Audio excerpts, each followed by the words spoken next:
बुलढाणा जिल्ह्यातील देऊळघाट येथे काही नागरिकांनी नाझिया इलाही खान यांच्या विरोधात जिल्हा पोलीस अधीक्षकांकडे तक्रार दाखल केली आहे. सोशल मीडियावरील एका व्हिडिओमध्ये इस्लाम धर्मातील पवित्र व्यक्तिमत्वांविषयी कथित आक्षेपार्ह वक्तव्य केल्याचा आरोप या तक्रारीत करण्यात आला आहे.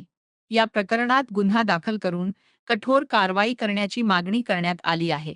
तक्रारीनुसार नाझिया इलाही खान यांनी सोशल मीडियावर प्रसारित झालेल्या एका व्हिडिओमध्ये पैगंबर मोहम्मद, हजरत आयशा तसेच इतर इस्लामी व्यक्तिमत्वांबाबत कथित आक्षेपार्ह आणि प्रक्षोभक वक्तव्ये केली आहेत. तक्रारदारांचा दावा आहे की या वक्तव्यांमुळे मुस्लिम समाजाच्या धार्मिक भावना दुखावल्या गेल्या असून समाजात असंतोष निर्माण होण्याची आणि धार्मिक सलोखा बिघडण्याची शक्यता आहे. यामुळे भारतीय न्यायसंहिता, माहिती तंत्रज्ञान कायदा IT ॲक्ट तसेच धार्मिक भावना दुखावणे आणि द्वेष पसरविण्याशी संबंधित कायदेशीर तरतुदीनुसार गुन्हा दाखल करण्याची मागणी करण्यात आली आहे.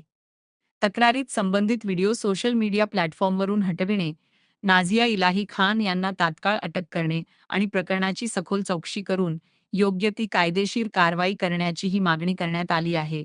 सध्या या तक्रारीवर पोलिसांकडून पुढील काय कारवाई केली जाते याकडे सर्वांचे लक्ष लागले आहे. या प्रकरणी संबंधित व्यक्तीची बाजू किंवा पोलिसांची अधिकृत प्रतिक्रिया अद्याप समोर आलेली नाही. पुढील घडामोडींवर आमचे लक्ष राहील.